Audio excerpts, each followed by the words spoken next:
Halo guys, welcome back to ABCD Fools. Jadi kembali lagi, hari ini kita bakal bacot-bacot santuy, musyawarah santuy, ngomongin hal-hal dari masa lalu, masa sekarang, dan masa depan kalau ada masanya cuy. Jadi gimana nih, kita setelah Ramadan kita ada vakum sebentar ya, bukan Iya. vakum ya, karena emang kita kan ikut merayakan Hari bulan Lebaran. suci Ramadan. ya kan. Iya. Kita nggak ikut merayakan ya, tapi kita menghormati orang yang merayakan. Betul. Jadi kita juga mengurangi aktivitas. Jadi kita juga akan mengucapkan minal aidin wal Minal aidin faizin, mohon maaf lahir batin kepada kalian semua kalau kita ada salah-salah kata ataupun ada topik-topik yang menyinggung kalian selama ini. Iya. Kedepannya mungkin akan tetap Ini menyinggung. ini udah trigger nih. Iya, jadi ini nggak berkaitan sama Palestina, ini namanya props. ya, jadi kita ada vakum karena kita juga mempersiapkan studio baru kita, di Iya, mana betul supaya sekali. studio kita ini lebih estetik ya, jadi lebih profesional kesannya. Tulisan nematik ini juga untuk ya your viewing pleasure. Iya, supaya lebih enak juga cuy. Iya. Nah, jadi hari ini kita bahas apa, Om Don? Kita mau bahas ini kali ya. Yang lagi hits aja. Karena kemarin kan bulan Ramadan, kita anjing ini pengap banget. Karena kemarin bulan Ramadan ya, kita bahas mudik aja lah ya. Mudik aja kan Mudik. kemarin juga kontroversial ya mudik kemarin ya. Iya. Sempat rame banget cuy di berita-berita di mana-mana. Ada larangan mudik dari pemerintah terhadap masyarakat Indonesia. Nah, ntar kita akan Mengupas tuntas. kenapa dilarang, ya kan? Terus kemudian mudik itu sendiri apa dampaknya? Karena kan kita kan sekarang di masa dimana nggak semuanya normal lagi. Iya betul, kan kita tahu sendiri kondisi kita kan sekarang beberapa dilanda COVID-19 itu satu, kedua juga kan ekonomi seret cuy. Nggak Jadi- kayak bulan tahun-tahun sebelumnya Jadi gitu. mudik COVID tuh Tantangannya banyak ya, tantangannya banyak. menurut pandangan kita tuh seperti apa nanti kita kupas. Nah, iya. Oke, jadi pertama kita langsung aja to the point ya. Hmm. Larangan mudik dari pemerintah. Kalau menurut lu, Om, kira-kira ini efektif apa enggak sih? Kalau Sebelum menurut kita ke efektif ya, kita dari larangannya aja deh. Larangan itu kan berarti kan apa sifatnya? Wajib. larangan itu kan berarti wajib, memang udah istilahnya represif, memaksa. Berarti kalau ada larangan ada sanksinya. Harusnya ada sanksinya. Harusnya ada sanksinya. Karena kan bentuknya represif itu. Kemarin rame nggak ya? Wih, banget Pak. Rame kan? Itu sanksinya apa? Puter balik. Hah? Puter balik. Berbalik itu bukan sanksi. Itu pencegahan. Oh, itu masih Kalau preventif. sanksi itu Ya. kan udah sesuatu yang nggak bisa dicegah dan udah terjadi. Kalau udah terjadi mau nggak mau harus membayar sanksinya, harus menanggung Iya. hukumannya Nah, harusnya. Jadi ini larangan atau Anjuran. makanya juga bingung kan? Iya. Setelah kita maksudnya kita breakdown larangan itu seperti apa ya kan? Kalau misalkan kita kan belajar hukum gitu kan, larangan itu wajib ya nggak boleh. Definisi dari larangan itu menurut pandangan kita itu berarti sifatnya itu memaksa dan wajib. Iya. Nggak bisa dineko-neko. Misalkan dilarang membuang sampah, berarti ya nggak boleh buang Ya, sampah. berarti Memang itu udah final. udah harga mati, nggak bisa itu. Gitu. Kalau misalkan tetap dilakukan, berarti kan ada. Nanti ada sanksinya. Misalkan sanksi sosial kalau buang sampah, Iya. contohnya paling simpel kan. Kalau ini kan kita lihat kemarin banyak banget nih maksudnya yang masih gua nggak bisa bilang melanggar ya. Ya. Yang masih mudik Masih aja mudik. udah sampai situ aja yang masih mudik titik gitu loh. Mm-mm. Jadi ini larangan ini sebenarnya larangan Atau atau anjuran. anjuran atau apa nih? Masih nggak jelas. Atau nasihat petuah. Iya, kalau buat gue sih masih nggak jelas ya. Berarti bisa dibilang sebenarnya masih kurang efektif ya. Karena kan masih banyak juga yang melanggar. Bahkan nggak efektif kalau Nggak efektif sih. Tapi memang kalau kita nggak bisa nyalain pemerintah, tujuannya itu kan memang sebenarnya tujuannya baik untuk mengurangi tingkat penyebaran COVID-19 di Iya. sekitar luar DKI ya terutama ya kan, karena kan DKI itu kan padat. Jadi banyak yang mudik keluar dari DKI, takutnya nanti jadi di luar DKI jadi zona merah takutnya, atau naik jadi zona kuning yang tadinya zona hijau. Nah, jadi si mudik ini kan kemarin beramai-ramai mudik itu bukan cuma 1-2 orang tapi emang Masif. banyak masif gitu, pergerakannya juga kemana-mana. Nah ini kalau gue bisa lihat ya penyebabnya karena kita tuh udah menjalani COVID itu selama setahun 2020. Betul, dari 2020 awal ya. 2020 mungkin masyarakat masih bisa toleran ya. Ya, oke lah tahun ini gue nggak bisa nih. Iya Gitu betul. loh. Ya udah gue fokus hanya memenuhi kehidupan gua aja deh, gitu kan. Jadi kita ya udah keluarga kita kerja, ya kita bagi-bagi rezeki. Iya, mungkin uangnya transfer atau gimana gitu kan. Kalau sekarang kan masalahnya udah bukan tentang uang lagi, tapi emang udah kangen, emosi orang, emosionalnya udah kena lah istilahnya. Karena udah setahun nggak ketemu, udah mana libur juga dipotong-potong kan. Akhirnya meledak lah itu emosinya mereka. Akhirnya gue udah bodo amat lah anjir. Ya udah mudik lah, gue mau kena tilang lah, bodoh, yang penting gue bisa ke keluarga. Gue udah kangen banget nih sama keluarga. Bayangin kita kalau misalkan kita melihat dari orang-orang yang misalkan kerja keluarganya di kampung jauh. Ini gue juga udah riset nih, nanya-nanya ke pendapat masyarakat memang katanya banyak juga yang bilang dia setuju dengan larangan mudik supaya COVID-nya nggak menyebar. Tapi kalau kita lihat lagi dari sisi yang lain, kayak misalkan orang-orang yang kerja di kampung, kerja di kota, keluarganya di kampung, mereka kan kangen banget sama keluarganya, cuy. Udah tahun lalu nggak ketemu, anak istri di kampung udah kangen banget pengen ketemu. Nah, memang jadi istilahnya di sini opini masyarakat pun terbagi. Ada yang setuju, ada yang nggak setuju, dan bahkan yang nggak setuju ini bilang kalau memang mau begitu, kenapa masih banyak keramaian-keramaian di sekitar-sekitarnya? Kenapa nggak langsung tutup aja, lockdown sekalian gitu loh? Misalkan tapi bukan lockdown kayak dulu-dulu ya, mungkin kayak misalkan dalam jangka waktu 1 minggu lockdown total, nggak boleh kemana-mana gitu ya. Itu mungkin masih toleran ya kalau begitu ya. Jadi momen lebaran tuh di lockdown, mungkin bisa begitu juga sih kalau kata mereka. Jadi kalau dari gua sih ada beberapa kan yang orang emang hidupnya merantau. Jadi misalkan dia udah menjadi istri, dia punya anak di kampung halamannya, kemudian dia kerja di kota, udah menjadi suami. Nah ini sebenarnya bukan hanya melepas rasa kangen, tapi resiko loh. Gimana rasanya kalau anak setahun aja, anak ulang tahun nggak ada emaknya, nggak ada bapaknya, cuma dirawat mungkin sama orang tua suaminya nenek atau kakeknya ya istilahnya, atau mungkin gitu. Paman bibinya. Ini sebenarnya kan ngerembet kemana-mana gitu loh. Bisa ngaruh ke psikologis anak juga loh. Bisa ngaruh ke psikologis, bisa ngaruh ke hubungan rumah tangganya. Betul, itu kan jelas sih itu. Nah ini gimana gitu loh, maksud gua pemerintah ini dalam penanggulangan apa yang dipikirin selain penyebaran COVID. Kalau gua manusia itu kan faktornya banyak ya, ada finansial, ada emosional, ada moral, betul. Ya kan, ada apa namanya macam-macam banyak lah pertimbangannya gitu. Itu udah banyak banget. Nah ini pertimbangannya dalam segi apa nih, gimana gitu loh, kok maksudnya aduh gimana, gue juga bingung mau mulai dari mana gitu. Jadi larangan ini ketika diterapkan gitu loh, banyak orang yang kesempatannya atau momentumnya itu hilang. Contohnya seperti ini, kemarin itu kan ada muncul berita ya di Instagram itu kan, atau di YouTube portal. Jadi ada cewek nih mau pulang gitu kan, dia nangis depan polisinya, dia bilang saya udah di PHK. Iya. Saya udah nggak punya apa-apa lagi di situ. Saya pulang, akhirnya diperbolehkan. Nah ini kan sebenarnya pengecualian ya. Kan polisi itu punya hak prerogatif ya. Betul. Jadi seperti pengecualian itu kan diperbolehkan. Tapi apakah fair buat orang lain? Iya.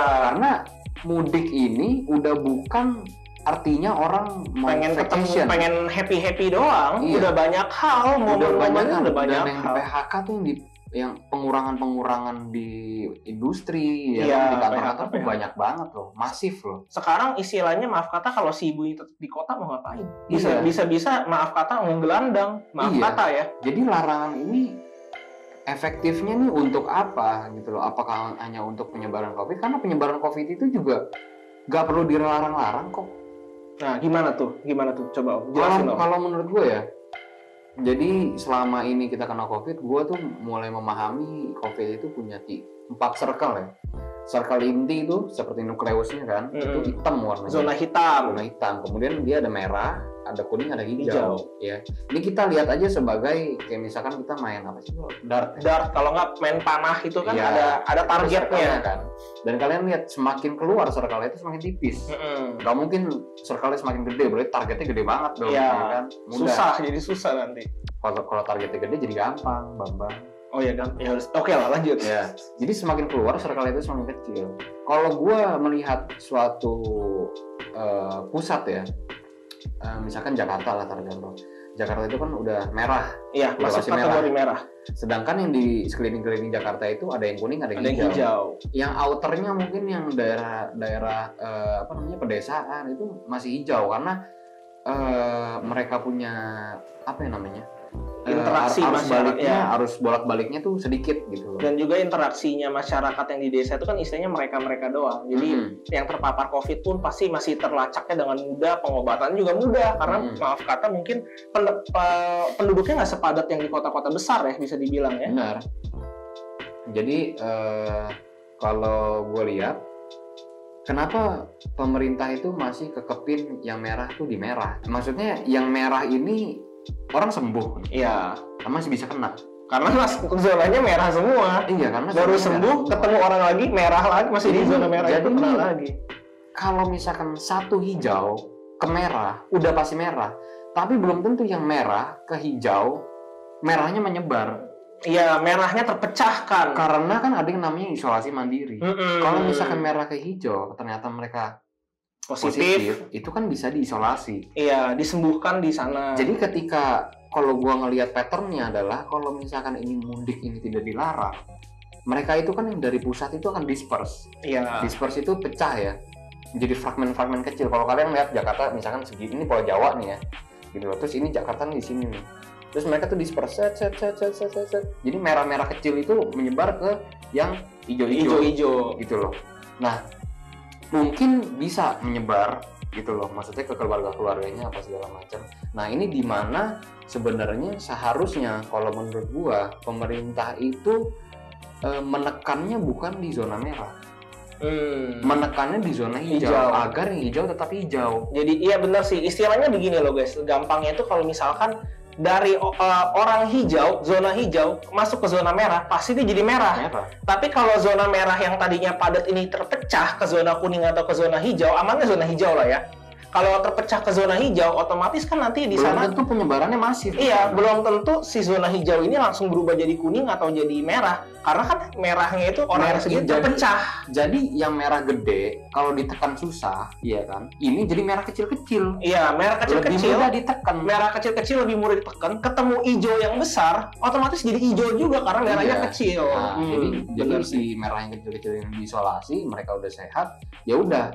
Jadi kalau ini di sini harusnya peran pemerintah masuknya di sini. Mereka tahu mereka nggak bisa prevent. Gitu ini menurut kalian dengerin ya. Menurut pendapat kami seperti ini ya. Jadi gue juga udah lelah gitu loh. Ini gue sendiri kesel kalau ngelihat, maksudnya pemerintah ya. Gue bilang kayak biasa aja deh. Lu udah nggak bisa prevent. 2020 tuh udah fail.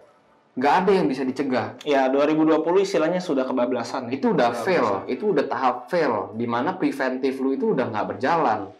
Otomatis apa? Lu harus mikir cepet. Artinya ada ketika ada momentum mudik ini, gitu loh, harusnya lu manfaatinnya gimana caranya? Itu lu jangan langgar, biarkan mereka disperse, gitu loh. Kalian tuh surrounding mereka sebagai jadi gimana ya? Merah ke hijau nih, ya kan? Mereka bisa ke sana, tapi mereka nggak bisa balik. Otomatis apa?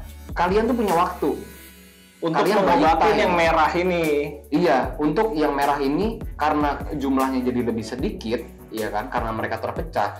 Kalian punya time untuk fokus ke yang hijau. Pusatnya ini, karena pusatnya udah berkurang. Yang merah bisa diobatin dulu. Jangan tekan di sini, tapi tekannya ke yang di surroundingnya. Iya. Biarkan yang hijau itu ngerapat ke yang merah. Iya. Toh otomatis kan bukan berarti kita membiarkan mereka masuk ke hijau sesuka hati ya kan, maksud dari poin kita adalah orang dari zona merah masuk ke zona hijau diisolasi dulu di zona hijau sampai nanti kalau sudah clear, sudah aman, di swab segala macam berhasil, bagus, aman, tuntas, baru diperbolehkan bertemu sanak saudaranya. Iya. Jadi istilahnya otomatis jadi membuat semacam check up massal ya. Bisa check up massal, jadi orang-orang yang selama ini takut nggak mau check up, jadinya juga terpaksa check up di sana, akhirnya baru bisa lebih terdata nggak sih, lebih terkontrol. Jadi kalau gue lihat ya, hijau ke merah itu chance untuk sembuhnya sedikit. Kalau merah ke hijau, chance untuk sembuhnya banyak. Karena apa? Daerah perkampungan itu, maksudnya pedesaan, itu kan nggak padat penduduk. Dan itu terbagi dalam banyak gitu loh, banyak banget pedalaman itu gitu. Iya, toh mereka juga kita nggak langsung izinin aja, kita isolasi juga dulu tetap kan. Iya.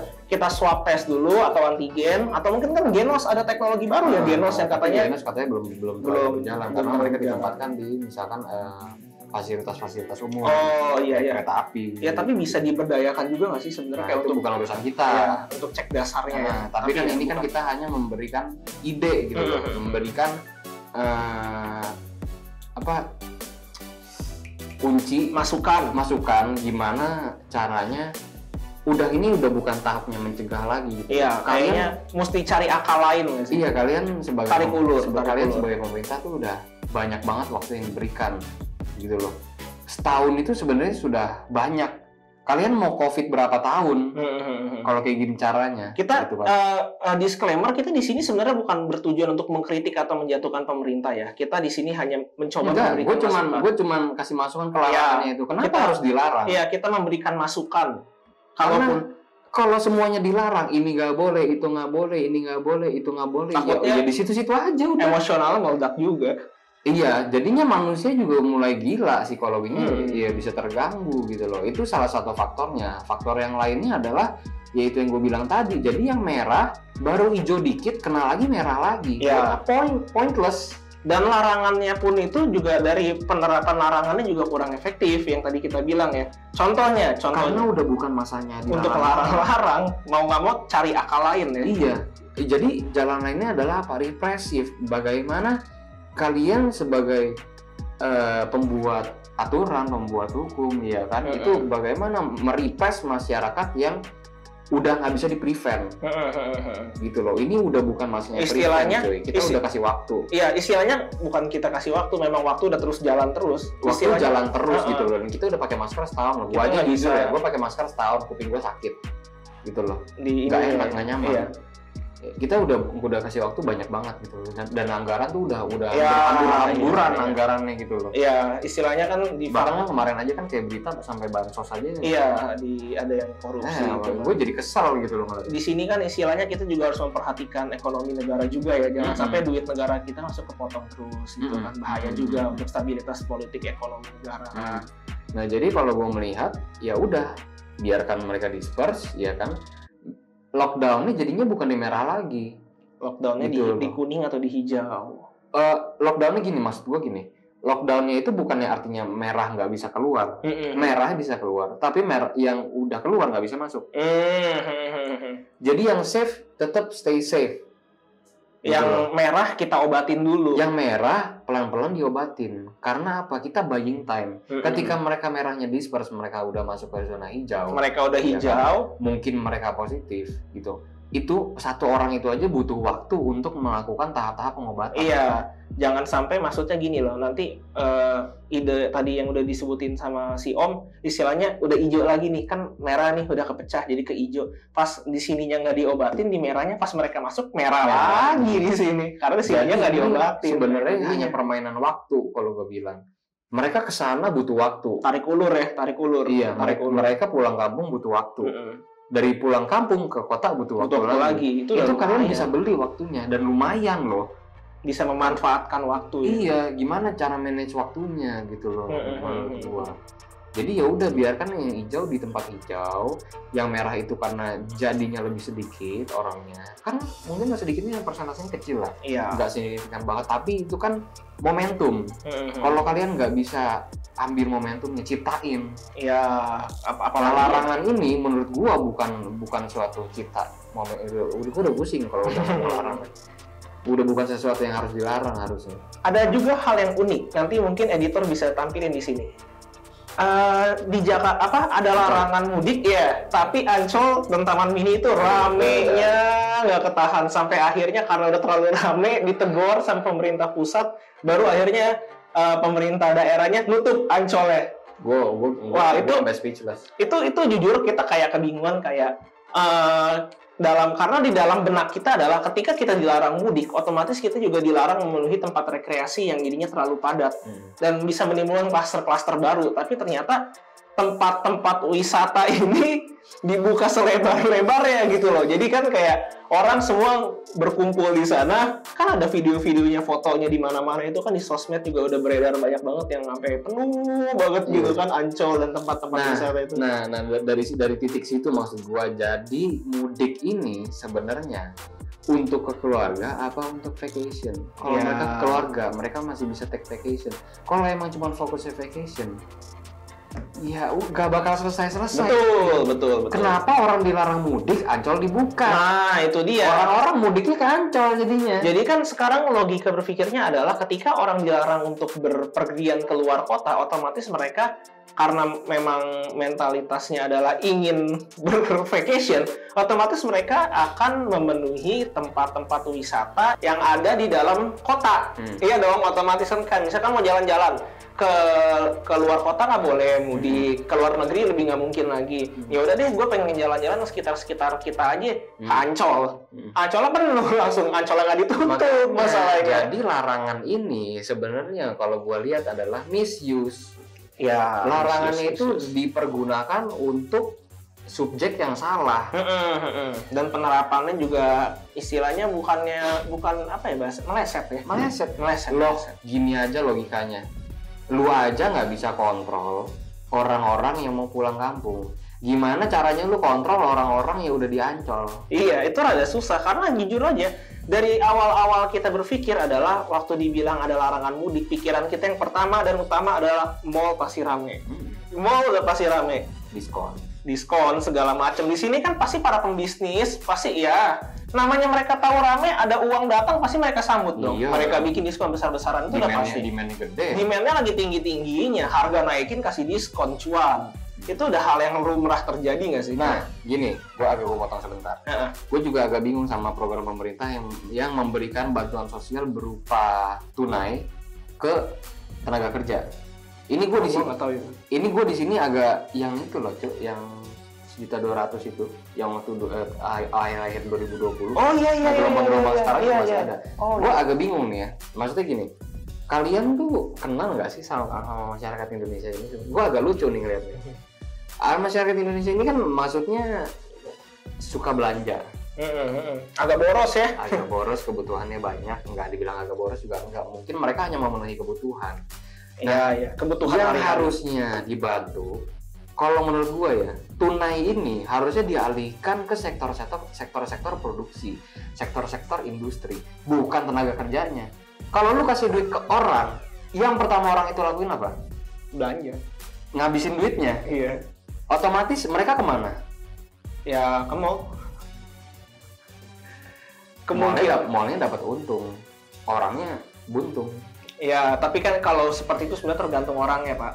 Ada juga orang yang memang. Tapi tipikalnya seperti apa? Iya sih. Berapa persen yang mereka Iya, betul. Seharusnya uangnya ditabung atau untuk keperluan sehari-hari. Iya. Tapi kenyataannya adalah ya itu jadinya belanja, shopping, ya udah klasternya itu aja. Iya. Makanya rame terus. Makanya gue bingung. Jadi ini tuh planningnya dipikirin untuk masyarakat atau untuk kaum elit. Ya kalau hal seperti itu gue nggak berani komen ya, rada bingung juga kalau sekarang udah menyentuh faktor ekonomi. Tenaga kerja dikasih duit, keringanan untuk yang di atasnya dong. Oh iya sih, bener kan jadi boros. Iya kan? Iya, maksudnya kan ya udah nih, gue cuma bisa gaji segini, tapi lu udah bonus ini dari Iya, itu kan kembali ke permainan ya jadinya. Iya, mungkin pasti ada aja gue lihat lebih bagus. Jadi pembagian subsidi ini diawasi oleh OJK. Kemana larinya? Iya. Ada bagusnya adalah ke pelariannya ke sektor-sektor produksi, sektor-sektor industri. Kenapa gue bisa bilang begitu? Karena sektor-sektor ini mereka kesulitan untuk menggaji tenaga kerjanya. Kalau tenaga kerjanya dikasih bonus, ya udah. Betul. Easy money. Kalau misalkan sektor industrinya dikasih cash, dikasih duit, fresh money, ya kan, dikasih mereka bantuan. masih bisa ngegerakin roda ekonomi. Iya. Jadi gajinya mungkin dipotong, tapi nggak sebesar potongan biasa. Iya, dan mereka masih bisa mempertahankan karyawan-karyawannya, Betul. mengurangi karyawan-karyawan yang di PHK. Dibandingin, iya sih bener masuk akal. Masuk akal nggak? Masuk akal. Ketemu kan rodanya, maksudnya nyambung gitu. Karena gini loh, contoh paling kita ngomong garis ekstrimnya aja. Orang di PHK tapi dapat bantuan 1,2 dibandingin dengan orang yang nggak di PHK tapi gajinya masih ada.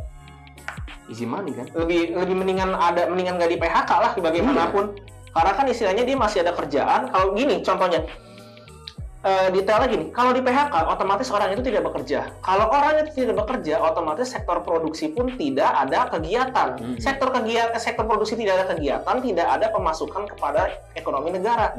Sedangkan kalau misalkan dikasih uangnya kepada sektor produksi, orang produksi ini yang punya usaha ini tidak mengalami kesusahan. Produksinya tetap jalan, karyawannya gajinya nggak signifikan potongannya, masyarakatnya pun masih aman juga. Jadi istilahnya win-win solution. Win-win solution. Hanya gini, menurut kita. Jadi ini pemerintah ngasih duit ke sektor produksi, baru dari sektor produksi ngasih duit ke tenaga kerjanya. Kenapa gua bisa ngomong kayak gitu? Karena kalau misalnya kita terima gaji, itu kan ada namanya PPH. Negara tetap dapat tax, tetap dapat pemasukan. Kalau di PHK, ente udah ngutang banyak, duitnya dikasih ke tenaga kerja, habis. Nggak ada income yang masuk ke negara lain. Yang bakar duit. Kali namanya definisi bakar duit. Lebih baik kalau misalkan dikasih ke dikasih ke produksi, ke perusahaan menggaji masyarakat, pekerjanya juga masih bayar tax. Win-win solution. Iya, jadi pekerjanya juga nggak dipotong gede-gedean, tapi negara masih bisa pemasukan dari tax yang sudah diberikan. Iya, win-win solution. Iya. Kalau misalkan ada feedbacknya, kalau misalkan bener. dibilang oke, ini subsidinya perhitungan nih potongannya, ya udah lu hitung subsidi yang dikasih ke perusahaan itu udah dipotong sama PPH. Iya. Jadi mereka udah terima jadi. Jadi nggak ada embel-embel nanti subsidinya kepotong PPH lagi, nggak, karena kalian udah potong duluan. Garis ekstrimnya adalah margin ekstrimnya daripada di PHK. Benar kan? Margin ekstrimnya seperti itu. Jadi perusahaan bisa mempertahankan karyawannya juga bisa mempertahankan pekerjaan dan kehidupannya. Dan pemerintah juga masih bisa mempertahankan ekonomi. Dari teks juga dari ekonominya juga. Pak. Ekonominya kan jalan, pabriknya gerak. Makanya. Kan? Kalau misalkan PHK pabriknya nggak gerak, makanya produksinya turun otomatis. Daripada pengangguran naik, mending pengangguran direndahin tapi kurangin sedikit aja gajinya gitu. Gak usah banyak-banyak, karena kan ya orang juga ngerti ini masa-masa yang sulit gitu loh. Tapi kalian tetap dapat pemasukan dari pajak yang udah diberikan oleh perusahaan. Tapi harus digarisbawahi, ini harus dengan pengawasan yang ketat ya. Iya, wah ini tapi ini benar-benar mesti ketat. Takutnya bilang ini penyebaran pembagian subsidi ini harus melalui OJK. Karena semua perusahaan-perusahaan yang udah terdaftar namanya di OJK itu kan diawasi. Iya, gitu loh. Jadi, betul. Iya kan? Masih masuk akal pengawasannya, misalkan dari perusahaan diberikan subsidi 5 miliar, contoh. Habis itu karyawan tadinya misalkan tadi gajinya UMR berapa? 4,5 lah, anggaplah ya. 4,4 ya. 4,5 lah, anggap biar gampang. Lalu dipotong misalkan kalau misalkan nggak ada bansos jadi 3,5, anggap dipotong 1 juta. Namun dengan adanya bansos, misalkan ya ada bantuan itu diwajibkan perusahaan membayar gajinya 4 juta, dibuang 500 doang. Nanti kalau misalkan ada oknum dari perusahaan A tersebut misalkan yang korupsi tetap gajinya 3,5, kan nanti dari pajaknya si karyawan kelihatan. Iya. Kan cuma 3,5. Ataupun nanti kalau misalkan perusahaan yang coba main-main mengakali perpajakannya, dibilangnya gajinya tetap 4 juta, nanti kan bisa aja didatengin Depnaker atau Depnaker yang melakukan interview langsung terhadap karyawan-karyawan kan, melakukan penindakan. Karena kan dalam WFH aja Depnaker juga sudah bekerja kan, mendatangi kantor-kantor, apakah benar nih kantornya WFH atau kantor-kantornya atau banyak yang masih buka. Nah, istilahnya masih bisa diawasi ya, masih masuk akal dalam hal pengawasan, masih masuk akal. Makanya jadi di sini peran pemerintah berjalan, peran swasta sektor privat berjalan, tenaga kerjanya berjalan, dan juga regulatornya berjalan. Betul. Regulator kan selain OJK tuh ada juga BPJS juga ikut mengawasi. Iya, Depnaker juga ya kan. Jadi semuanya tuh sinkron. Sinergis. Tersinergi. Jadi kalau untuk sekarang ini, kalau gue bilang terlalu gegabah ngambil keputusannya. Iya sih, masih bisa dibilang agak gegabah. Memang harus cepat, tapi cepat itu bukan artinya gegabah. Cepat dan akurat gitu loh Mas. Iya, itu yang diperlukan. Oke, ini udah masuk ke sektor ekonomi, udah kejauhan. Otak kita nggak nyampe. Jadi pokoknya intinya kalau menurut gue itu, jadi yang ditekan itu zona hijau. Zona merahnya itu kalian dapat waktu dari tekanan zona hijaunya itu, gitu loh. Jadi yang sini bisa terobati, yang hijau juga stabil. Iya. Jadi sama-sama stabil. Karena yang masuk belum sembuh total, tapi lebih bisa dikontrol. Karena yang masuk merahnya dikit, masuk ke hijau, dominasinya oleh si hijau. Iya. Yang kalian takutkan kan, yang kita semua takutkan kan adalah ini penyebarannya out of control. Iya. Tapi kalau kalian bisa mengontrol titik-titiknya di mana itu hijau, di mana itu merahnya, itu akan lu punya waktu banyak banget gitu loh. Bahkan mungkin awal-awal 2022 udah over. Iya, lu bahkan tau nggak di negara-negara kayak Belanda atau negara Eropa lainnya, itu mereka tuh melakukan riset dengan cara, lo tau nggak, mereka dikumpulin orang anak-anak muda, mereka di situ dugem nggak pakai masker, dibikin musik show festival. Jadi mereka bisa melacak sebenarnya penyebaran COVID itu secepat apa sih gitu loh. Tahu kan lo yang di Belanda ya kan? Jadi mereka benar-benar gimana obatnya? Ya mereka kan udah disediain kayak wisma atletnya mungkin. Jadi mereka tuh dikontrol terus. Jadi pengen tahu ternyata hasilnya nggak semengerikan itu juga penyebaran. Mungkin memang ya. Lu tahu artikelnya? Tahu artikelnya ada. Oh ya, ntar mungkin bisa kita lihat dicantumin di bawah artikelnya ya. Nah, oke lah, mungkin sekian aja dari kita ya. Iya, pokoknya mungkin kita bisa ngasih beberapa saran. Masukan itu aja. Kalau dari gua sarannya adalah sebelum mengambil keputusan, banyak banget faktor-faktor yang harus dipertimbangkan gitu loh. Faktor yang dipertimbangkan itu contohnya adalah manusia itu sendiri, faktornya itu udah banyak gitu loh. Lingkungan itu sendiri faktornya udah banyak. Jadi sebelum mengambil keputusan itu dibikin dulu lingkaran, dibikin dulu skemanya. Jadi jangan lagi bilang mencegah, udah nggak bisa. Kita mau nggak mau pakai cara lain, karena cara lain, represif. Maaf kata juga, rakyat Indonesia termasuk kita ini kan gara-gara ada rebel ya. Ya kan? Itu semuanya. Ya memang nggak semuanya, tapi banyak juga yang rebel. Mungkin karena faktor emosional juga ya, udah kepepet juga. Makanya itu jadi rebel. Nah, makanya gue bilang, udah bukan waktunya mencegah, tapi waktunya untuk bertindak, untuk mengobati. Bagaimana cara mengobatinya, bukan bagaimana cara melarangnya. Dan kalau dari gue sendiri juga, bunyi larangannya ini kurang efektif karena dilarang keluar kota tapi Ancol buka, gimana? Jadi semakin kayak gimmick kan, larangannya jadi. Iya, seolah-olah gimmick, jadi ya jelas-jelas jadi sia-sia ya, maaf kata ya. Tapi ini kita bukannya artinya bermaksud mengkritik atau menghujat atau menjatuhkan. Kita udah pasti kritik gitu. Oh ya maaf, bukan bermaksud justru harus kita mengkritik. Kita bukan bermaksud menjatuhkan atau menghujat atau menjelek-jelekkan, tapi kita mencoba memberikan masukan-masukan, siapa tahu bisa dipergunakan di sektor-sektor kecil atau sektor-sektor besar ya. Karena kan kalau misalkan nggak bisa ditangani, mungkin suara kita terdengar, ya bisa dapat inspirasi, bisa dapat apa segala macam. Jadi maksudnya pemerintah tuh tugasnya bukan hanya memerintah, tapi mendengarkan. Betul. Gitu loh. Mungkin dari sini teman-teman juga bisa bantu ya. Kalau kalian ada masukan-masukan apa tuh kalian bisa komen di bawah, tapi komennya yang membangun ya, jangan komen-komen rusuh-rusuhan aja ya.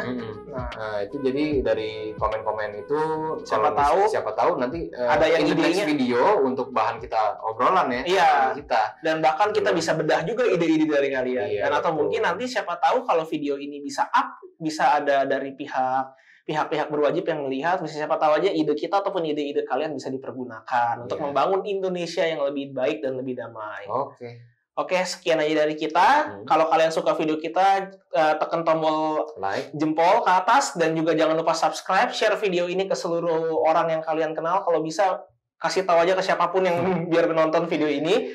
Juga kalian jangan lupa komentar di kolom-kolom komentar di bawah. Jadi kalian nggak bisa berinteraksi, bersosialisasi dengan satu sama lainnya. Oke? Sekian aja dari kita. Sampai jumpa lagi di next video. Kalian harus tunggu karena masih berlanjut. Bye-bye.